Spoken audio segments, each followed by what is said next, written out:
All right, welcome everyone. We're Semblance of Sanity. I'm Caleb. I'm Jacob. And we're here for Parasyte the Maxim, episode 24, the finale. Yeah. Except Goto's dead, so what kind of a finale will this be? Will this just be a peaceful sort of epilogue episode with Shinichi and his close friends and family? I think the main thing that they'll do is what kind of direction do we want to leave things open-ended? Because you can't really close off the whole conflict in this one episode. Right. So I guess it's just the choice of which characters they want to give more closure to, which characters they want to give who knows what the future holds for them, but this is the way their story forward. Continues. Yeah.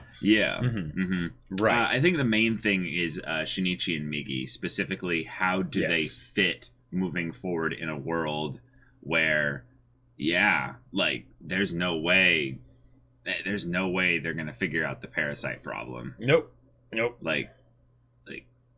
Yeah. So those two, and then I would say also Murano in a lot of ways. I feel like Hopefully. this mini arc in the forest and stuff was specifically so that he could go back to Murano, right, and have his peaceful life. Because there won't be anyone hunting specifically them. And while there is the threat out there of, some craziness happening via parasites or what have you, I think Shinichi's going to be able to live somewhat of a life of peace. Hopefully. Yeah. That would be great. Yeah. And maybe this is going to be more of the less the epilogue episode and more of the epilogue but also the lesson episode of given what was kind of being relayed to us through the themes and the messages of the previous episodes, being like, okay, how do humans evolve, change, recycle, electric cars, Well, what are the specific things that we turned to in a negative way as well? Like what are the problems and what are the solutions that kind of people come up with? Because I would say it's probably going to be more of the same, but I mean there could be some inspired stuff in here. Well, and since that they have been going for the whole idea of, hey, parasites are a part of nature too, coexistence, just all that as much stuff. as humans are, right? Yep. Then since we've sort of dealt with the stuff of, all right, humans going extermination on parasites, which granted would still be happening in other parts of the world probably, but maybe then we could go into what does a semi-coexisting human parasite society look like? Sure. But only way to find out is to watch this episode. So y'all, without further ado, let's get into it. All right, everyone, now be sure to go check out the reaction portion of the video in the description below, and then come back here for the discussion.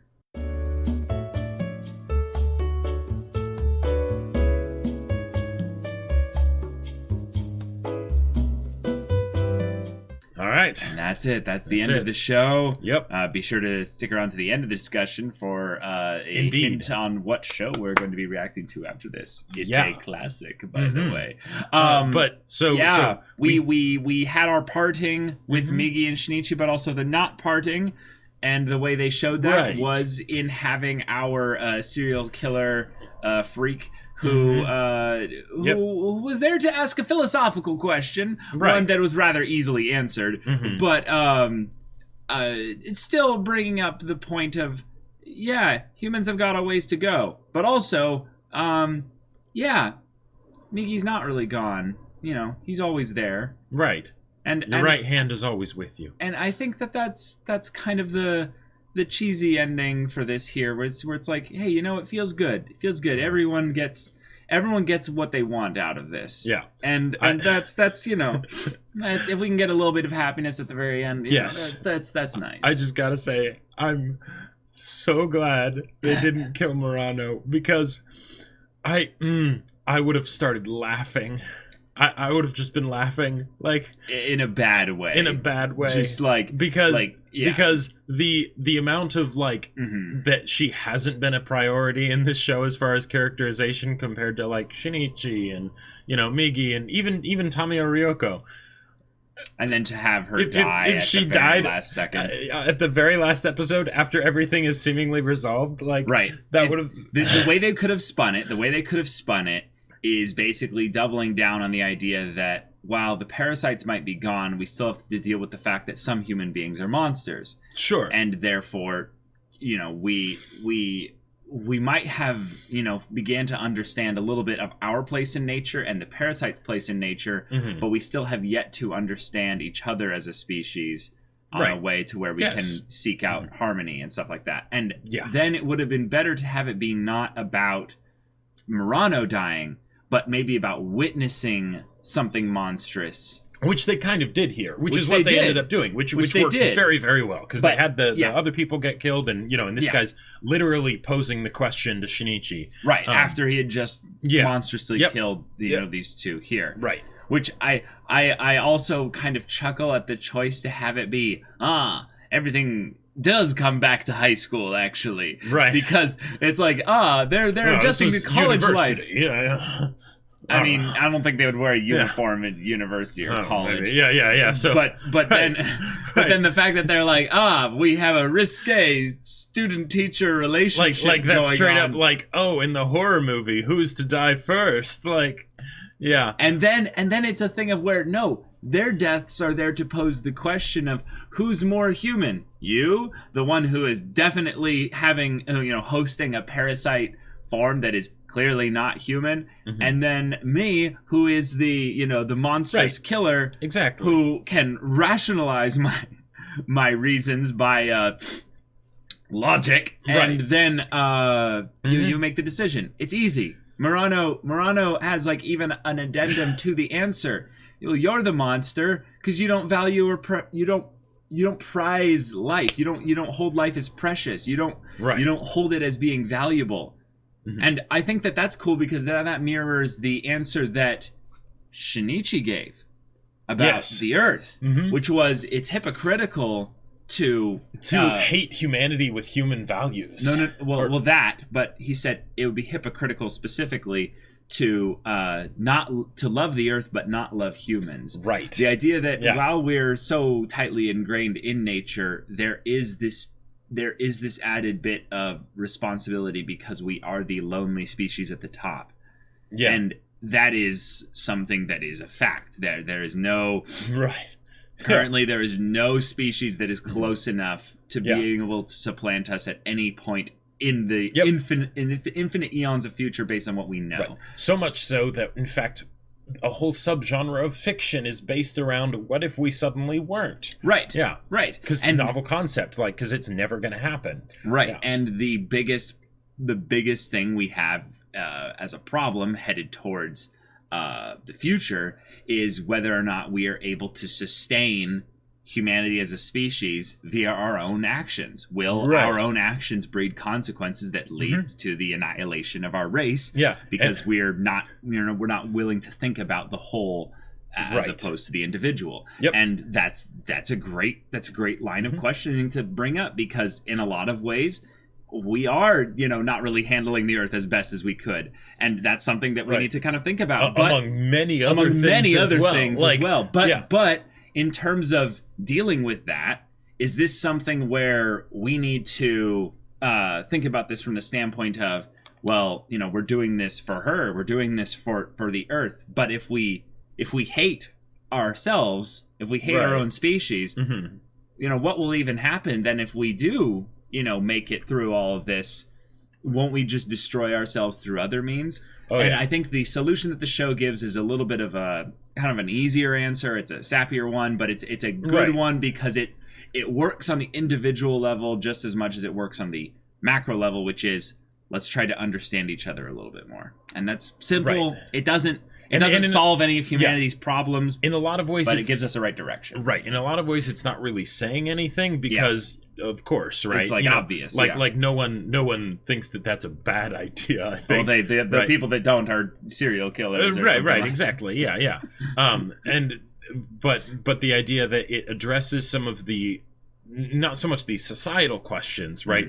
But the questions on an individual level of how we integrate into that society that has all these conflicts, right? Right. And that I thought was really good because then it's getting at something that basically isn't trying to push a particular like agenda of this is what humanity as a whole needs to do. It's that we as individuals all need to make sure that we're, trying to understand each other, and trying to do these things because it is a messy problem, right? Mm-hmm. Even though we can easily, when the serial killer pops up, it's like, yeah, no, you're crazy, and yeah, you need to go.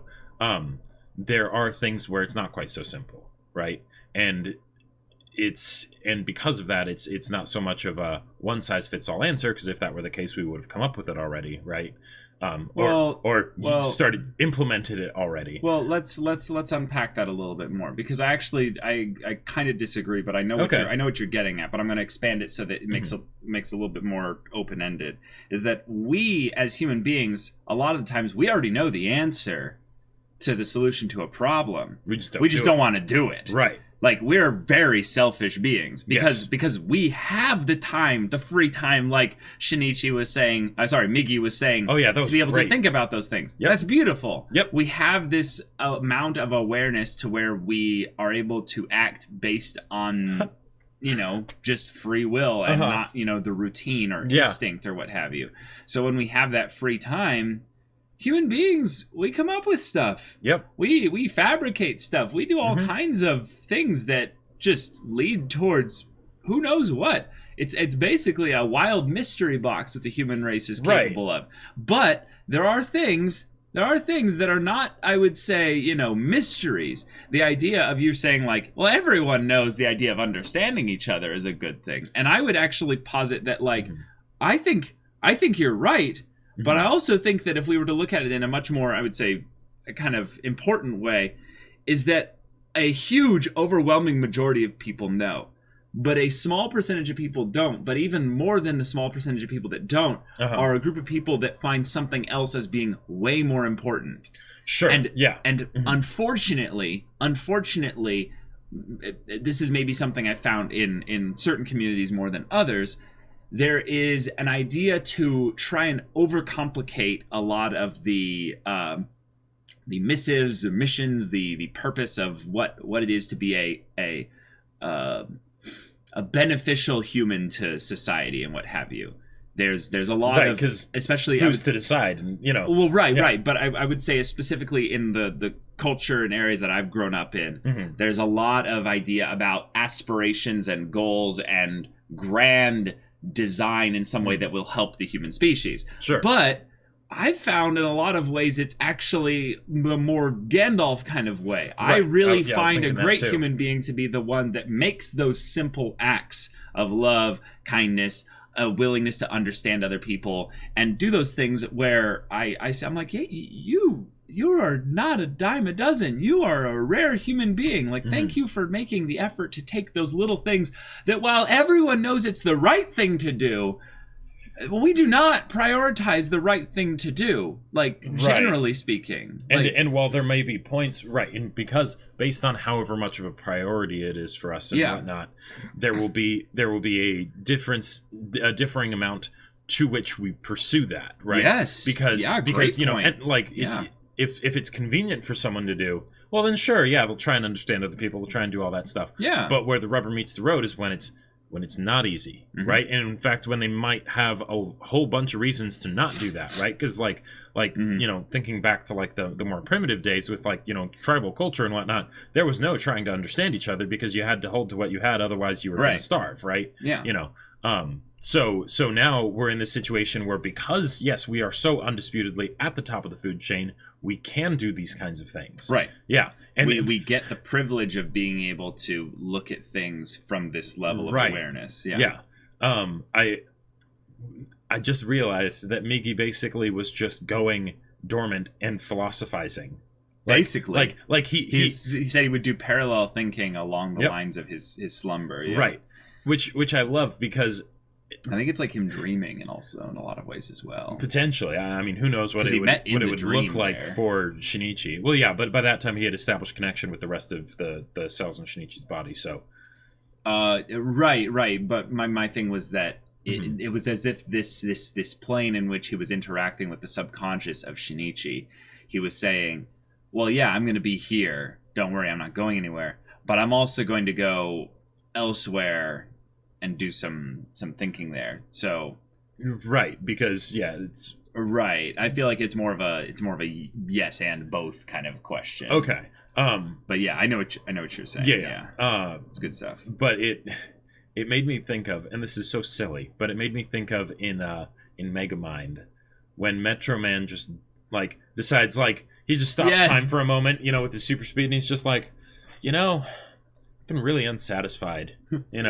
I think I'm gonna, and he reads up on philosophy and all that stuff, and then he decides to go pursue music. There you go, right? Like I feel like that's kind of what Migi did, which is in many ways one of the most human things that Migi could have done, because it's Maslow's hierarchy of needs, right? Migi's like, okay, not in danger anymore, and in fact I can make sure that I don't end up in danger by basically going to sleep for a long time, right?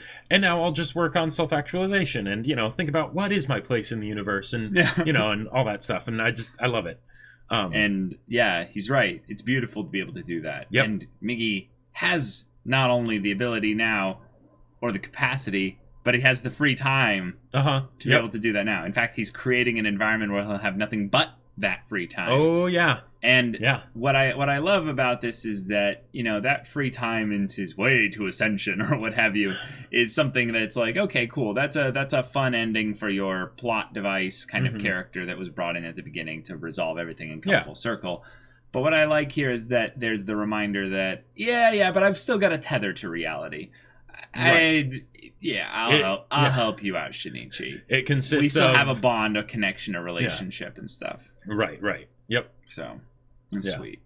And the stuff that we got with Murano this episode was really good. I'm glad that she was the focus. It didn't just randomly have it completely be like Shinichi's dad or something like that. That is a good point. We opted for the more personal ending. Yeah. And right, because since Murano has represented Shinichi's tether to humanity in a lot of ways, having it end with her being the main focus when that is the final question that's posited, that's very fitting. And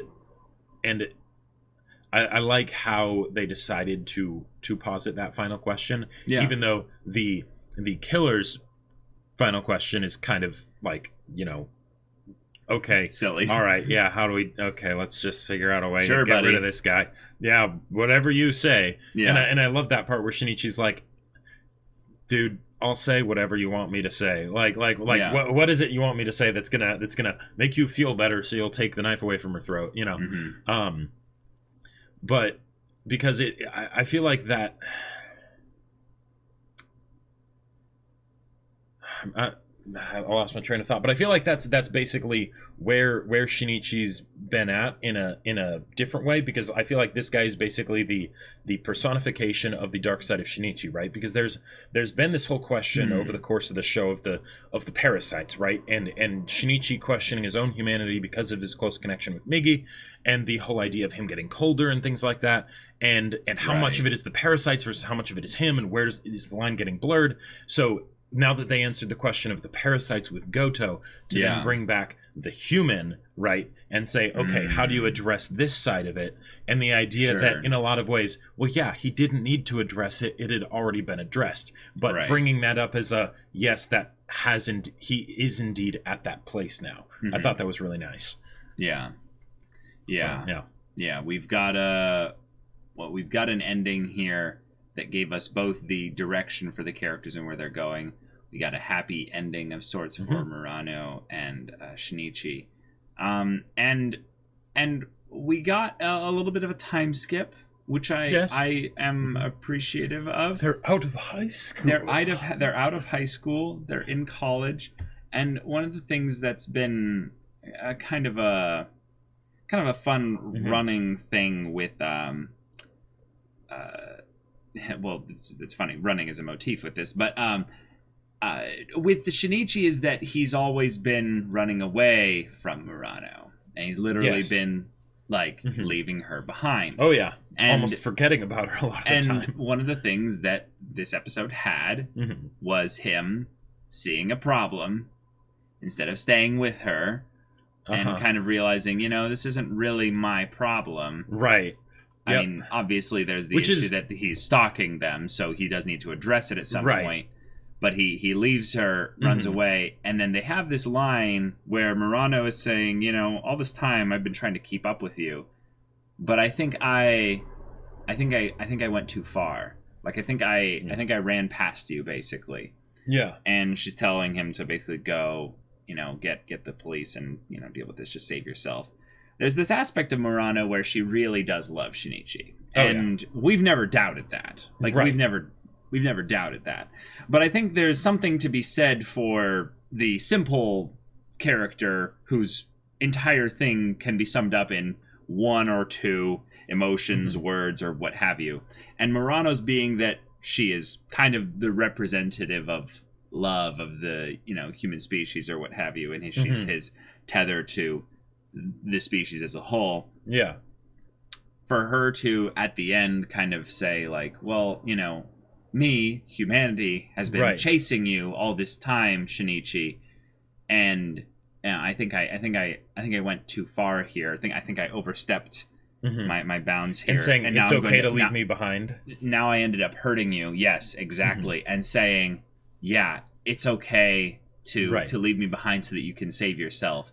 It's the literal question of the survival, fight or flight kind of thing played out in an adorable kind of little sudden plot turn thing with a left open character who, we didn't really care about the serial killer guy. No, not at all. Satomi. Or whatever his name was. Yeah, and given that he was brought up here, I actually really like the scenario from a meta perspective in that it is the question of Shinichi, when it comes down to it, and you're pushed to, the threat of your survival is put into question.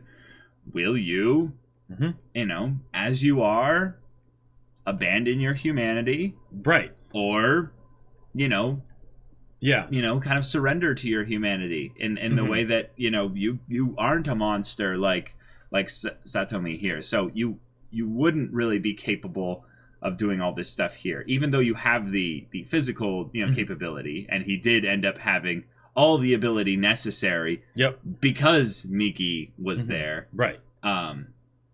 There was a moment in time, though, where he despaired because he tried to basically have both. He tried to basically make both happen. Both like what?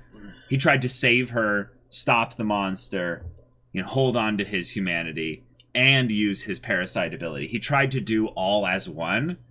And it wasn't actually him that saved Murano. It was Migi. Yeah. So I think the question is still a valid one because he got helped out of the consequences of his of the ultimatum that was posed in front of him. He tried to basically do I choose both, and then he rushes him, takes the knife in his arm, which is extremely badass, but it's also, I would say, a thing of just showcasing how control of his body he is with regards to his monstrous, parasite upgrades he's gotten. But also it's drawing additional weight to the question and the answer to the question, because since we have this establishment of an answer to the question of, humans and parasites and things like that, and the idea that parasites have just as much a right to be here as humans, right? They're part of nature too now.